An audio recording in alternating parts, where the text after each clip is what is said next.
Yo, once again, it's on. Back at you one more again. Real Kens TV in the house like kitchen sinks. Now, before I get into today's story, if you will, y'all jump in the comment section. Let me know where you're chiming in from. I'm in Lexington, Kentucky. So let me know what city and state that you represent. Oftentimes in life, you always hear the necessarily want to call it the American dream, but everybody wants to be in a stable relationship. Everybody wants to have that happy marriage. Now, when I say everybody, it's not literally meaning everybody, because you have some people that are perfectly fine without being married. But the overwhelming majority of people would prefer to be married, particularly women. That's just my opinion from what I've heard. Oftentimes, you meet somebody and everything's going just fine, and everything is just beautiful. You have that person on your mind. You can't wait to talk to them. You can't wait to see them. You can't wait to, just see how their day went, to interact with them. The teenage love. Don't hurt me again. Don't. A teenage love. Such a special, such a beautiful feeling. Next thing you know, a couple months later, you all living together. A few months after that, perhaps a child is on the way. Maybe 4 or 5 months later, a marriage comes. And you never really took the time to get to know this individual because of the honeymoon phase. That's what I like to call it. The newness of the relationship had you overlooking all of the other possible things that you didn't necessarily like about this person. See, there's always going to be something that you don't like about an individual. Situation took place. A couple meets in Denver, Colorado. His name is Frank. Her name's Elizabeth. Takes him about 2 months to really, get to catch Elizabeth's attention. Call it courting. That's what my grandparents called it. Courting. He 13, 14 years old. Yeah, he called himself having a girlfriend. He courting. That's what my grandparents called it. Frank courted Elizabeth for a couple months, so she finally gives in. And the two of them become, a couple. They start to actually date. 6 months later, they get married. As I mentioned, the honeymoon phase, everything is beautiful. Frank ends up getting a job, having a job offered to him. It's outside of Denver. It's about an hour away, hour and 15 minutes away. Elizabeth had a job. She was into interior designing. She said, you know what? I'll go with you. It's her husband, so obviously she's probably going to go with him. But it was one of those things to where they both had to agree upon it. But Elizabeth really didn't want to leave Denver at that particular time. But again, she made that sacrifice for her husband. They moved to Oak Ridge. Like I said, about an hour away. Oak Ridge was a very small town, man. Very family-oriented town. Didn't have a whole lot of crime in it. It was just, family-oriented small town. Everybody obviously knows everybody. It's like 3,000 people, a little bit over 3,000 people. So they moved. Now, during the initial years of their marriage, they went through turbulence. After all, they only knew each other for 8 months before they got married. Unfortunately, Frank lost a couple of his, he lost his parents. I was going to say a couple of his parents, but he lost both his parents. They were going through financial hardships. But as time went on, Frank began to get promoted within his job. He worked at the sheriff's department, eventually becoming the head sheriff over the whole town. As I mentioned, Elizabeth, she was into interior designing.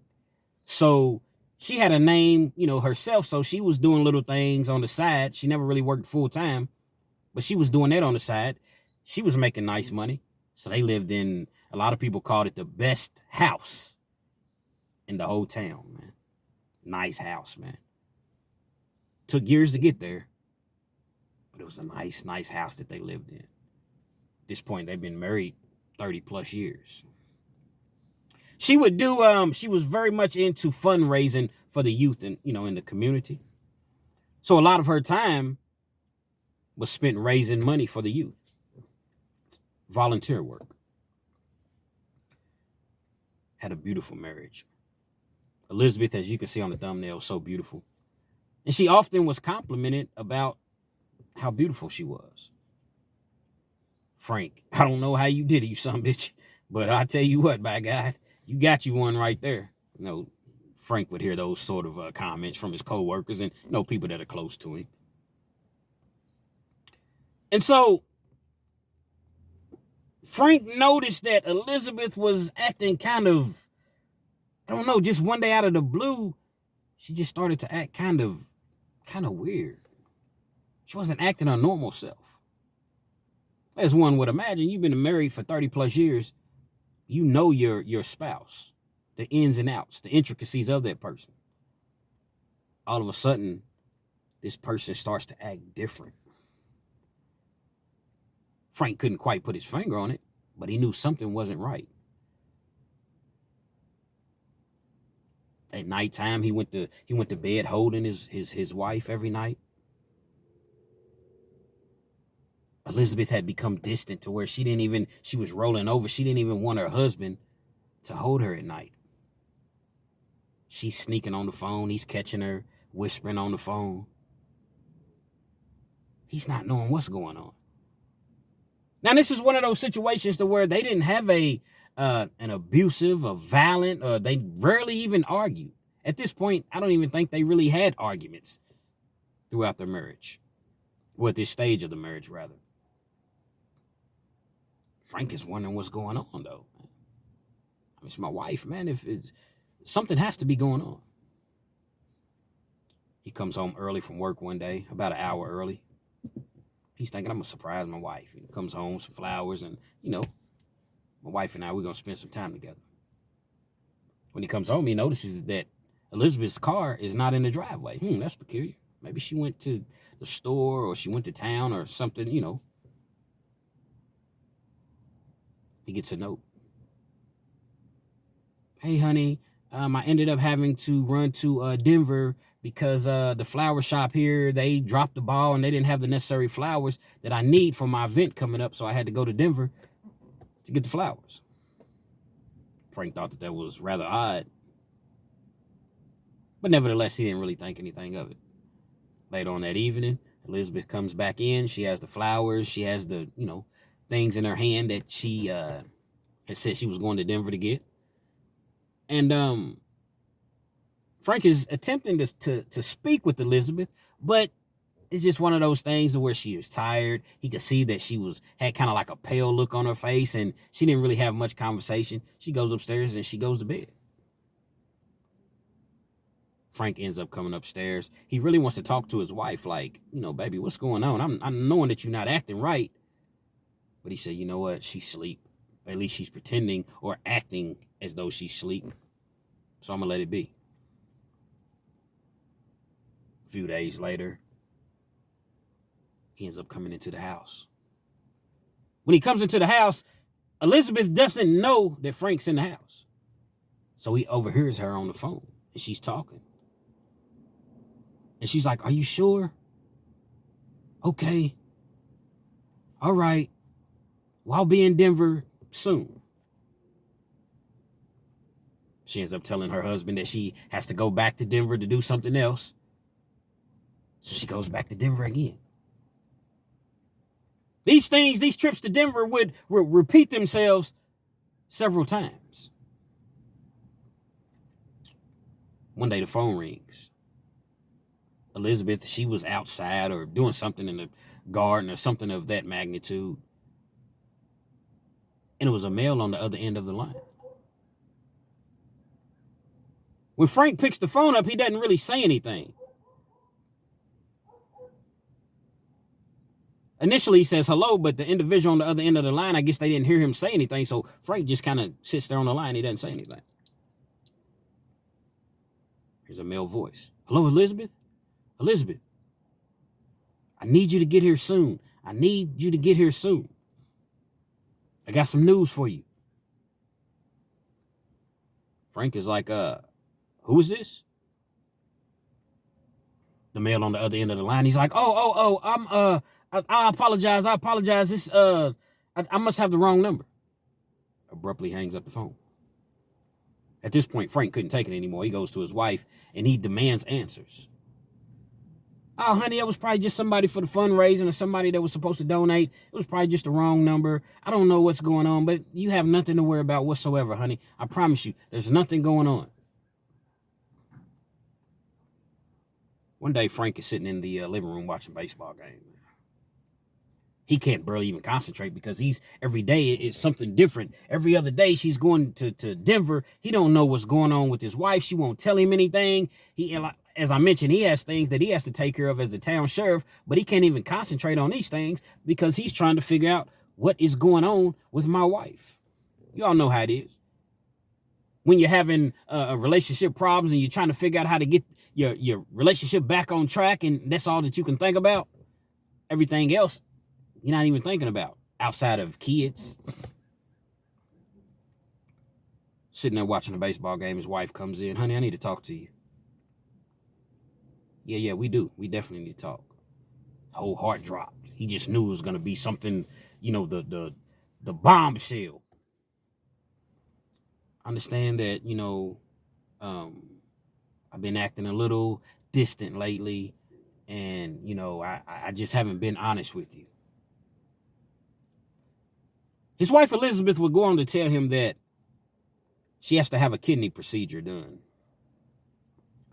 She went for a checkup and the doctor told her that she has some kidney issues, but it's just a simple procedure and she should make a full recovery. Everything will be cool, but she's going to be required to go back to Denver for a few days. Honey, why didn't you tell me this?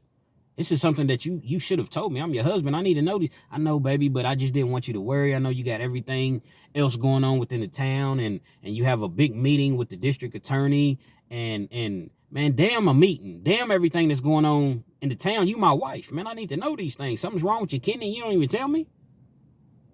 So when is this procedure supposed to take place? Well, I have to go tomorrow and, I already have my things packed and I'll be there for a few days. No, I'm your husband. I'm going with you. No, that's not necessary. That's not necessary. You stay here, attend to your business. I'll be perfectly fine. It's a simple procedure. You think that I'm going to allow my wife to drive an hour away, have a procedure, be there for a few days, drive herself back, and I'm just here? Baby, I'm telling you, just don't worry about me. I'm good. I promise you, everything is good. Now, right then and there, I don't know what husband would have allowed his wife to go there by herself, even though she insisted that he didn't. But nevertheless, she went by herself. Call me when you get there. Make sure you call me when you get there. Okay, baby, I'm going to call you when I get there. I love you. She ends up calling him, a few hours later. I'm here. I'm at the, the hospital or whatever. I forget the name of the hospital where the procedure was supposed to take place. Okay, baby, well, what's the name of the hospital? She gives him a name of, the name of a hospital. Okay, what room number are you going to be in? Well, I don't know yet. They haven't assigned me the room number, but once I find out the room number, I'll call you and let you know. Well, that was believable. I mean, when you first check into the hospital and you may not have a room initially. Sit there by the phone. Hours passed. No phone call. Didn't hear anything. What's going on? Next day, waiting for that phone call. Didn't hear anything. He stops by his office, by the sheriff's office. He lets them know, hey, I'm going to be out of town for a few days. My wife, she's having a kidney procedure. She didn't tell me. So I guess the deputy, man, go ahead, man. I got it. His name was John. Go ahead. I got it, man. Go handle your business. Take care of whatever you need to take care of, man. The city, the town is in good hands. I got it. He goes to Denver. Frank goes to Denver. He goes to the hospital that his wife had told him that she had checked into. There's no Elizabeth there. There's no Elizabeth there. What do you mean there's no Elizabeth? Are you sure? Could you double check that? She specifically told me that she checked into this hospital. They double check. Check again. There's no Elizabeth here, sir. Frank walks away, perturbed, confused. somewhat angry at this point. My wife been lying to me. Why would she make this up? He's calling her phone. It's going straight to voicemail. He didn't know what to do. He didn't know what to think. One thing that popped out in his mind. His wife had a twin. His name was Robert. Robert and his wife, they had a relationship, but they never really seen each other too much over the years.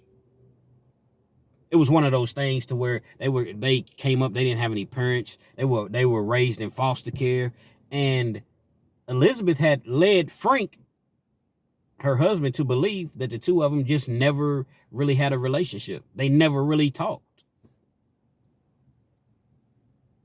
He's trying to figure out what's going on. Like, man, it has to be something that's going on.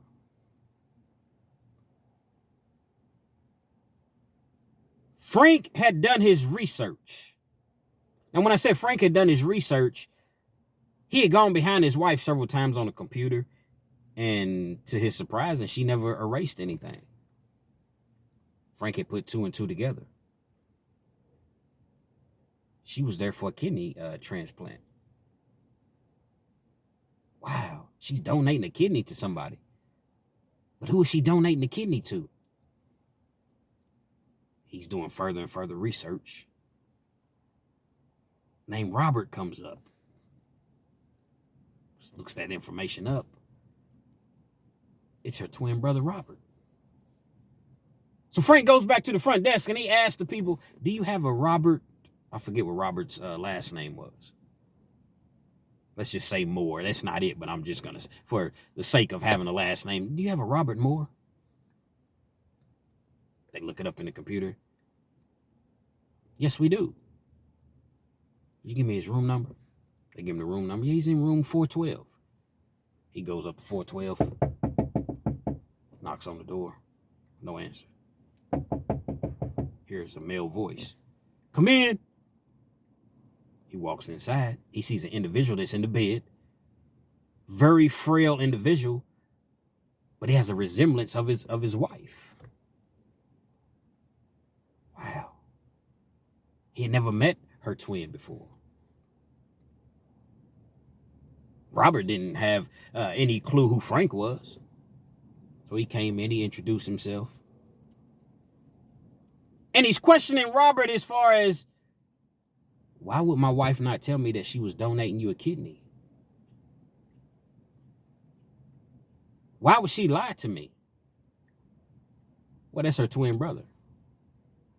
Robert's the twin brother. It's not that she lied to you. She just didn't tell you. She didn't want you to stress. She didn't want you to be alarmed about this situation. Yeah, but this is a very, very serious matter. Like, donating a kidney to somebody is a very, very serious sort of situation. I don't think that that's something that she should be hiding from me.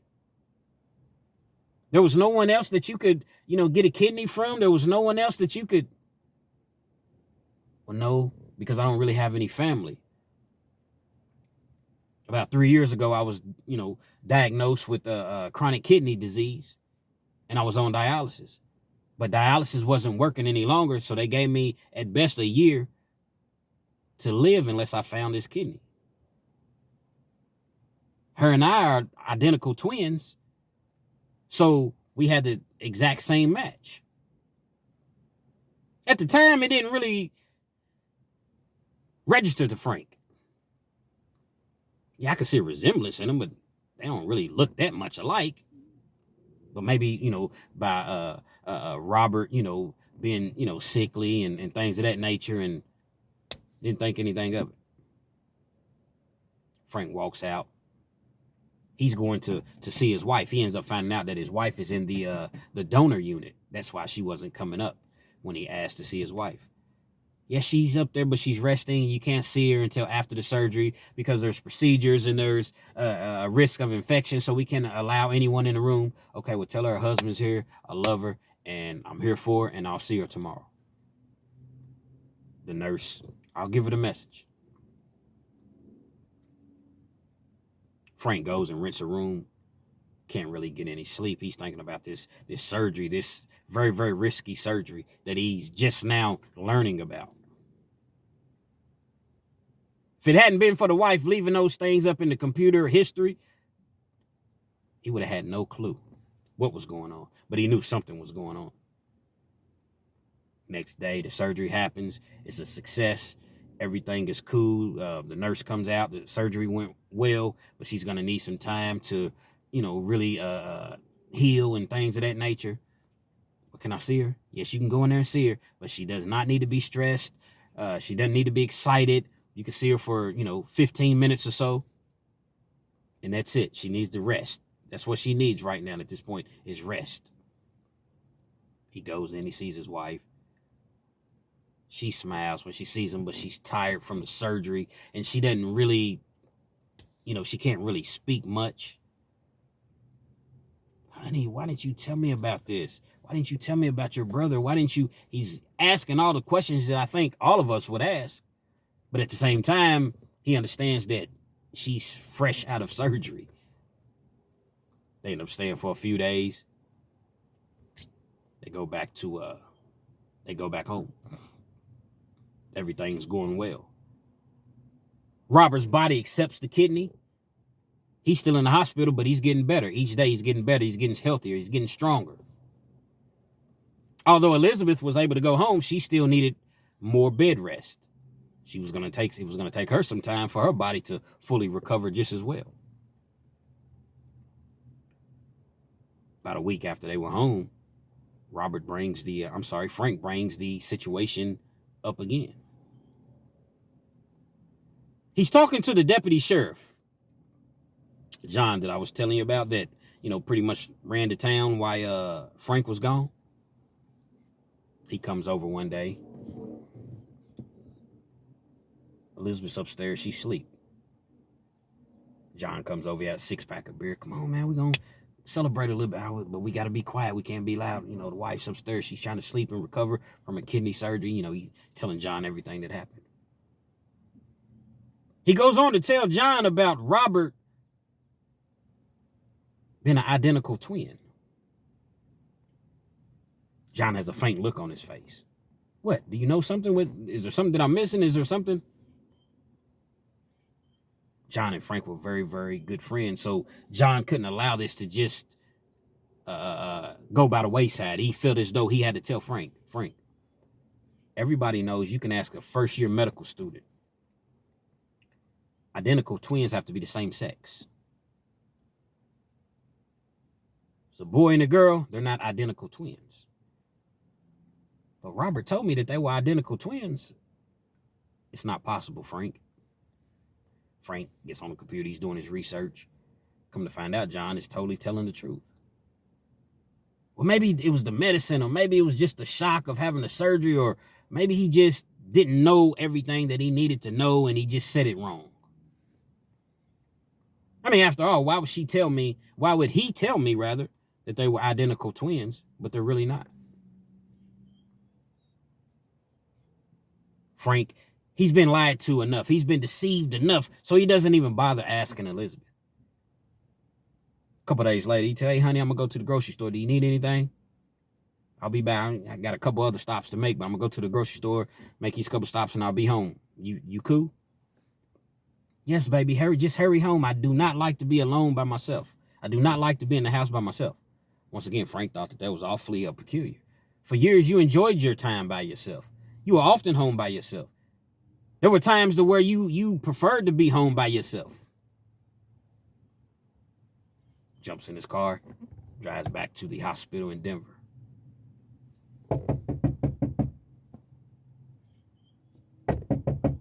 Come in. He comes in. Hey, Frank. Hey, Robert, how you feeling? I'm feeling okay, man. Just a little sore, but my body, I'm getting stronger every day, and I'm going through, rehab and everything, and I'm, How's Elizabeth? Oh, man, she's doing fine, man. She's recovering just as well. She's just getting her rest, like the doctors say, but she's doing just fine. But listen here, Robert, I want to ask you something, and I need you to be honest with me, man. I need you to be honest with me, bro. When I was here the other week, you told me that you and your sister were identical twins. But I come to find out that there's no such thing as you can't be identical twins because you're not the same sex. Robert just lowers his head. Now I understand that you're just coming out of surgery. I don't want to cause any strain, any stress on you. But I've been deceived, and I've been, I haven't been getting the full story here. I didn't even know that you existed. I knew that you existed, but I didn't even know that the two of you all still interacted. I never really asked because I thought that it was a painful experience from you all coming up in foster care. And she said that she would only speak to you sparingly, only to find out from you that you all spoke on a regular basis. So I need to know what is going on, man. How do you all have matching kidneys?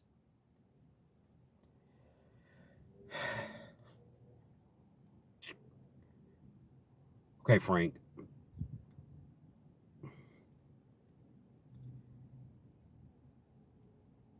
When we were born, I'm gonna just put it to you like this, Frank. We were born boys. But that shouldn't change anything because whoa.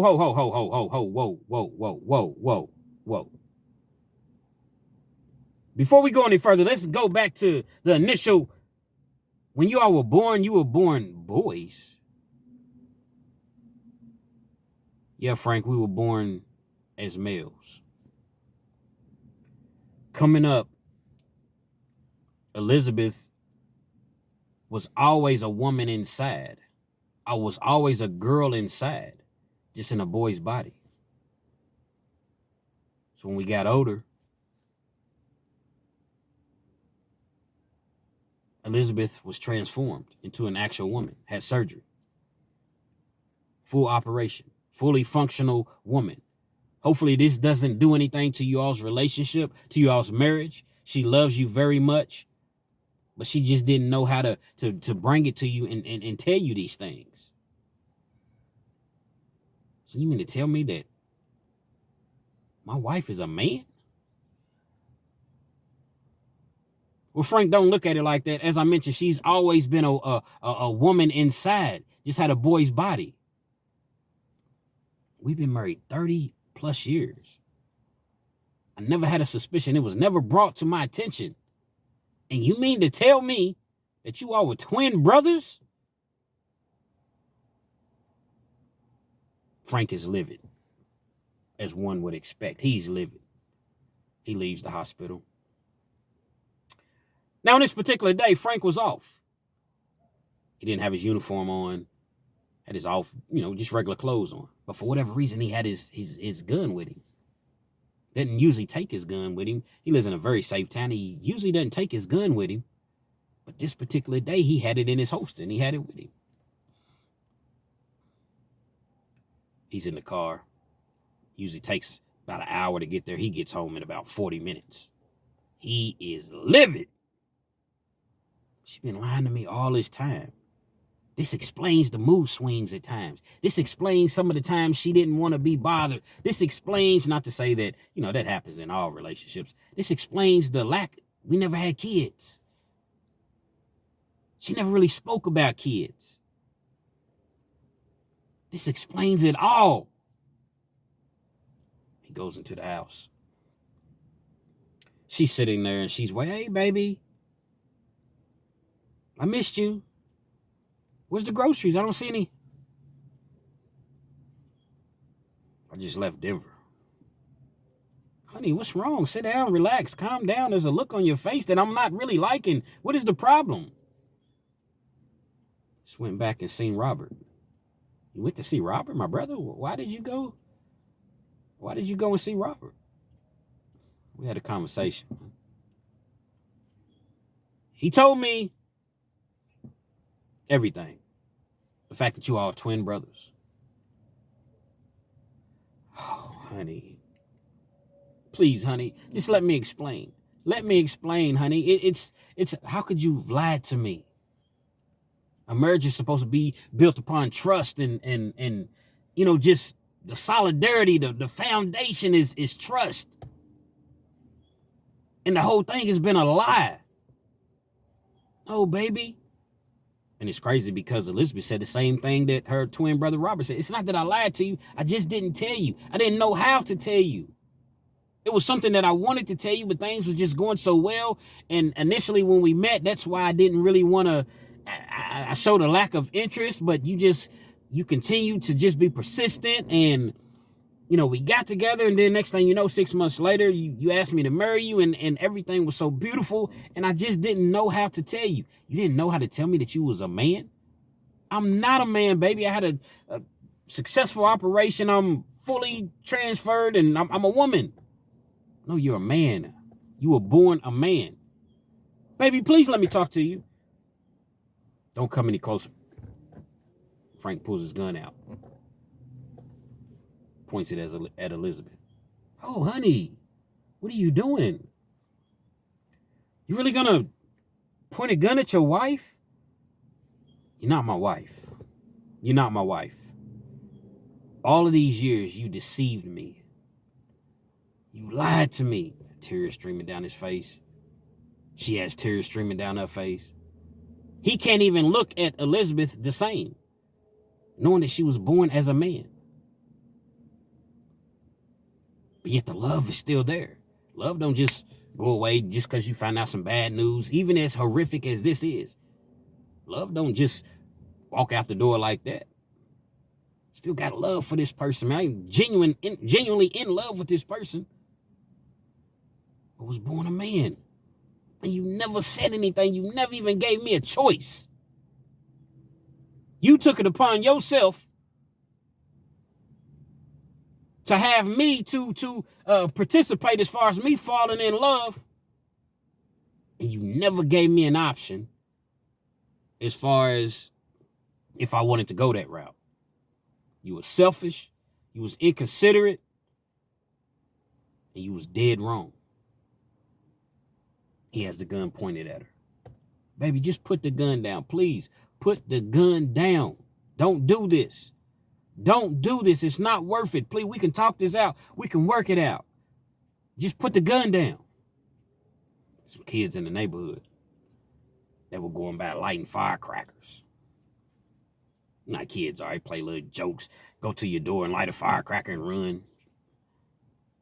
This is the wrong day for them to be doing that. They came by Frank's door, lit the firecracker, and ran. Boom! Frank hears that noise. Boom! Pistol goes off. He looks over. He sees his wife. She's laying on the ground. She has a gown on, and the gown is turning red on the blood that's coming out of her chest area. He goes over, he grabs her. Baby, no, I didn't mean to, baby, please, please. He's holding her head up. He's trying to cover the wound up, but the blood is just gushing out everywhere. Please, baby. Oh, man, he grabs his phone. 911, man, come get here. My wife's been shot, man. Get here soon. Fast, please. Just get here, please. Baby, I'm sorry. She can't really talk. Blood's coming out of her mouth like you see on the TV shows. Blood's coming out of her mouth. She can't really talk. But she's uttering the words, I'm sorry. She's trying her best to utter the words, I'm sorry. He's holding her. He's trying to talk to her. Baby, just hold on, man. I got you, baby. You help is on the way. Just please don't die on me, man. I got you. Please, baby, please.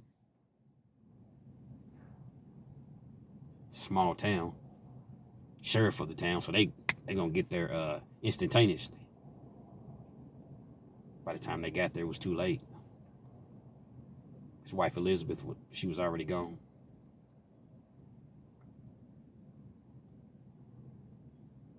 The detectives of the town, they come, they want to speak with Frank. Frank tells them exactly what happened. The exact same thing that I just said happened, he tells them. Put your hands behind your back. Take him to jail, charge him with murder. Another detective comes in, the head detective. A couple days later, I want to say on day 3, she comes in. She's interrogating him. Frank is telling her the exact same story. She's not buying it. Was she threatening you when she was walking towards you? No, she was just walking towards me with her hand out, like, baby, just take my hand, just talk to me. So, Mr. Frank, I'm having a hard time understanding, why did you point this gun at a defenseless lady? There was no threat to you whatsoever. I just panicked, man. I didn't know what to do. I didn't know what to think. I wasn't gonna shoot her. I had no intentions upon shooting her whatsoever. Now, come on, Mr. Frank. You the sheriff over the whole county. You know that you don't pull a gun out unless you intend to use it. You shot that woman down in cold blood. And for that, you're gonna pay. His best friend John comes in. He's talking to him. Frank, what have you done? Listen, John, I don't care what happens to me at this point. I deserve to go to jail for the rest of my life. I deserve to be in here. I deserve any and everything that I get. I didn't mean to do it, but the fact remains, I did it. Those fireworks went off, and when I turned my head to look and see what, was going on outside or whatever, the gun just went off, man. But I never should have had that gun pointed at her. The detective comes back in about a day or two later. And she says, Mr. Frank, I have one question for you. If you had a chance to do this whole situation over, what would you have done different? Frank said, I actually would have taken the time to listen to my wife, to listen to what she was trying to tell me instead of getting so angry. Yes, I still would have been angry, but I never would have pulled a gun out. I would have given her an opportunity. Whether I'd agreed or I didn't agree, I would have at least afforded her the opportunity to try to explain. That's what I would have done differently.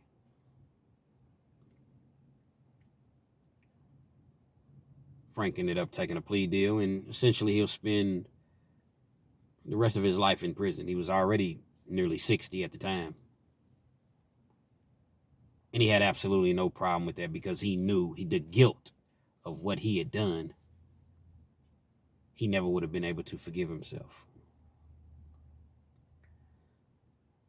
There's all type of different messages within this story, man. Was Frank wrong for pulling the gun out on his wife? He was. He was wrong for that. Unless she was coming towards him in a threatening manner, and she would have had to have had like a weapon that could have taken him off the face of this earth. Even if she was walking towards him, swinging on him, you don't pull a gun out. I understand you were mad, you were upset. But all the feelings that you had over the years, man, I could have had kids. We never even had kids, and you never even gave me an opportunity because I was so in love with you. You lied to me. Our whole marriage was built upon a lie.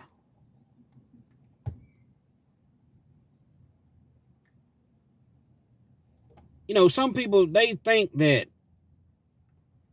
it's okay to do stuff like that. And I'm here to tell you that it's not. If you are transgender, if you like the same sex, there's nothing wrong with that if that's what you prefer to do. There's nobody that's better than the next person.